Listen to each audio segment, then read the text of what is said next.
Hello and welcome to another edition of the Brattlecast, featuring the star of our show, Ken Gloss, proprietor of the famous Brattle bookshop in Boston. And I'm Jordan Rich, and I sit alongside this guy, and I'm always impressed when you bring goodies to the studio. Today is no exception. First of all, good to see you. You look great. I'm always happy to be here. And you say I'm the star of the show, but you're the one who leads me and helps me and really makes it all work, too. Well, we're a mutual admiration society. Exactly. There you go. Now, you brought a magazine in, and it's just looking at the cover, I'm always impressed by the artwork from the old days.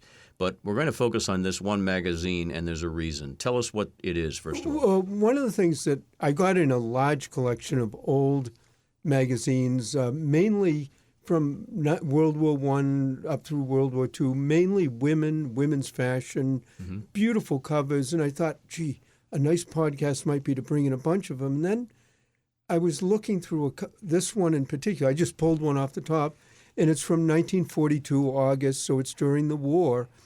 And I thought, gee, Emerson is across the street from us, and they have a lot of journalism and media students. And I'm saying, you know, you could pull out this one magazine and probably go through it ad by ad, story by story, and it would make an incredible study for journalism or for just someone studying the times of what articles did they pick, how do they treat women, how do they show them off, what were the advertising, why did they choose this, why did they do that?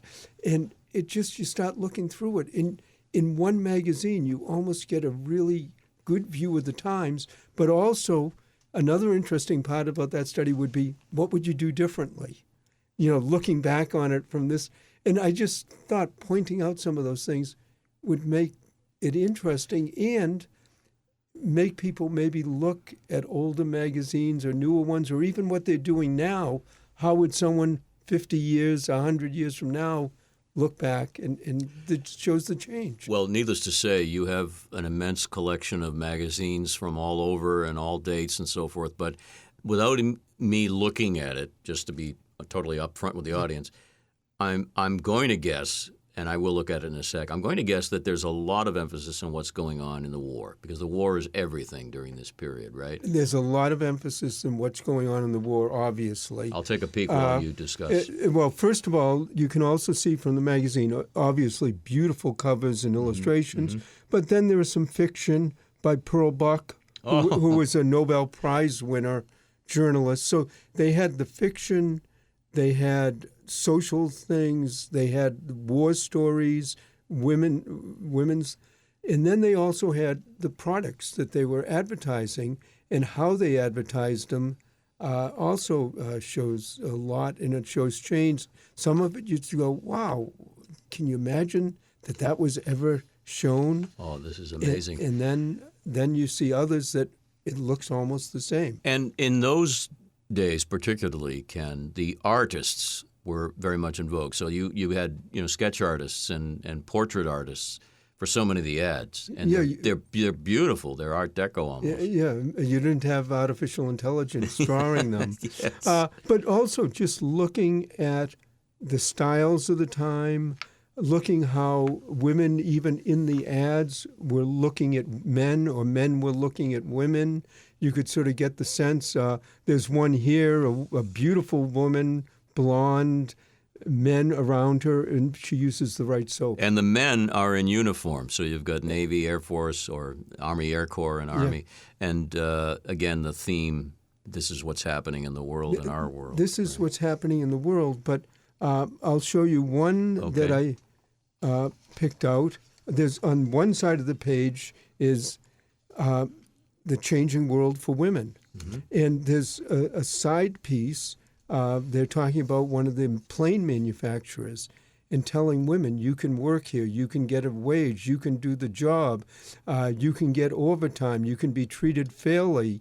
And it's showing that women can do all these jobs. Of course, the minute the war ended, the men came back. The men came back and the women went out. But it really does show that was one of the major changes in the war. Now, you read through the article, and of course some of the language might have been different than you do now, but the opposite page from this I found extremely interesting.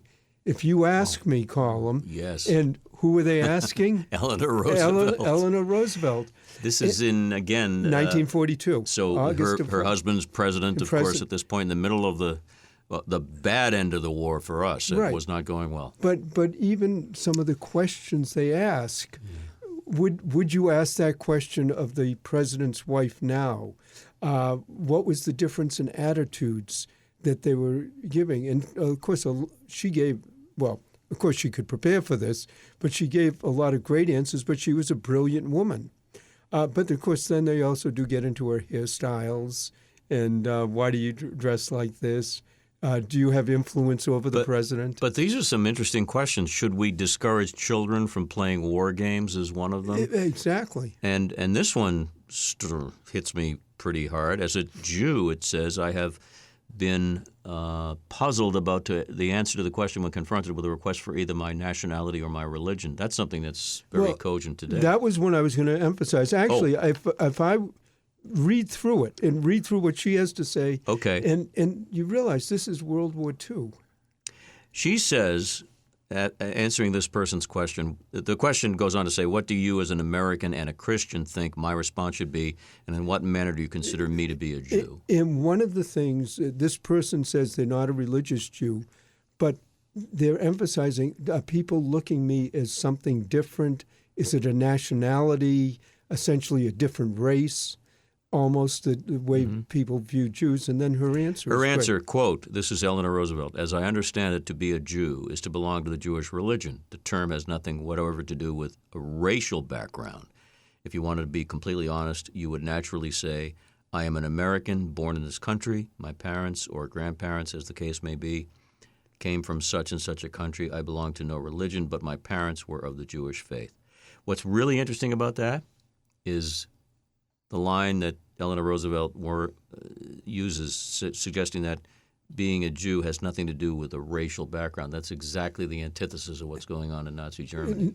Well, not only in Nazi Germany. And here in the country. I mean, sure. when you think about it, there was, and this was a whole article here. First of all, you have nice sandwiches and Heinz products on one page. They still had 57 varieties back then. Aren't there only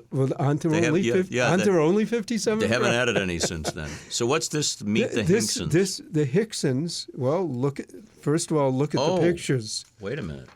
African American? African American doctor in the Army, talking about having to work twice as hard, the acceptance. The family working hard. He was a doctor that he actually could rise up, but there's so much. It gets into that. It's much harder for many African Americans at that time to rise up, and they were still segregated too at that point. Oh, very much segregated. Yeah. So you realize that. Well, one of the things that I'd find fascinating is why is this article in Ladies' Home Journal at the time? I think it's fairly obvious that they wanted African Americans, different races, to join and fight, and they're showing that you can succeed in it. Now, whether or not how much harder that was, what the issues were, but they were. You could almost see that placed in there for that reason, and. I found this just fascinating that you could probably write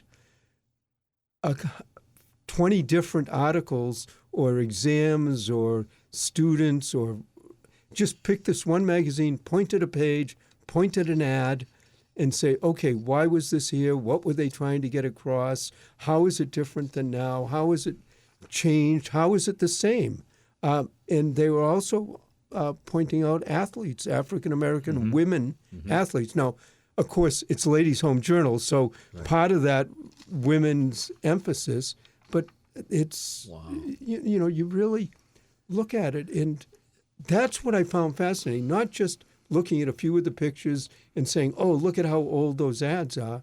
It's like, I would think you could almost teach a whole course on just this one magazine. I couldn't agree more. And you look at the way the press in general, whether it be film, radio, or print, for the most part, not completely across the board perhaps, but for the most part, was so pro-effort, war effort, and in everything, in the ads and in the context of the editorials and all that. And how much pleasure you'd get from smoking. Oh, yeah. That was. But, yes.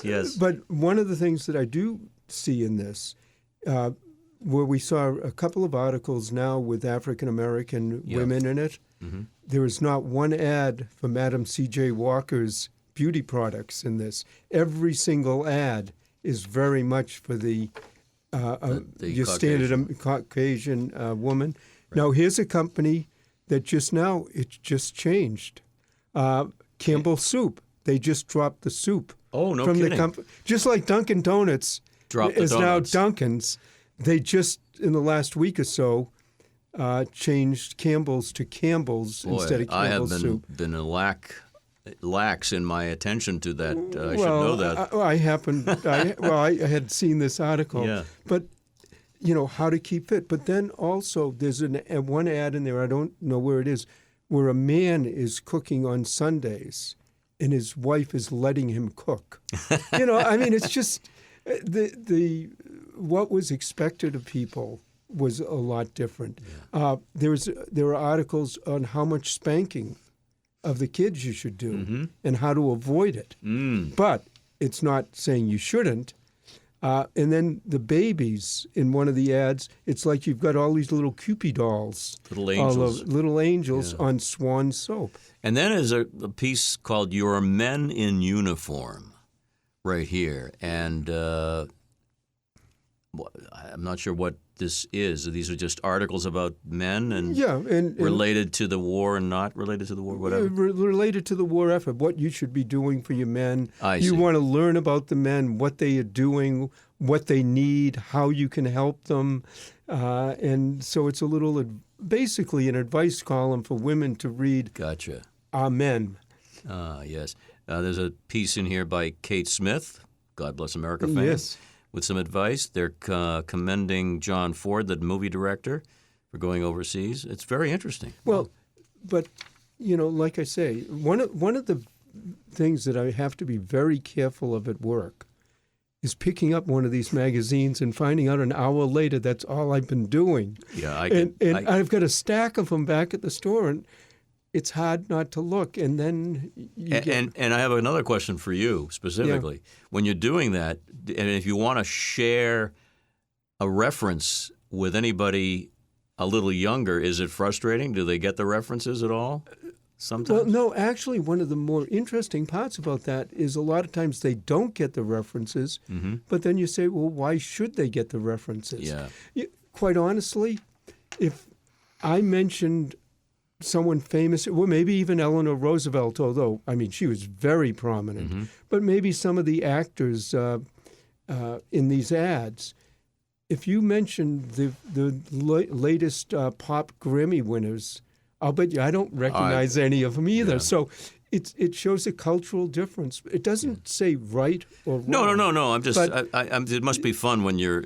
But I think here's the Lucky Strike, and now the minute I look at the Lucky Strike ad, the packaging is green, and Lucky Strike wanted to get rid of that packaging because it clashed with women's fashion. Oh, man. And they actually sponsored green balls and so on. And then finally World War II came, and they had a PR person say, green goes to war for the camouflage. For the they were patriotic. They were absolutely doing the thing for the country, and something that they'd been trying to do for years before, but they spun it in a thing, and it changed the packaging. You're so right about finding little things that are so fascinating. Here's something in the early pages. It says, if your copy is late, of the magazine that is, because of the uncertainties of wartime transportation, many postcards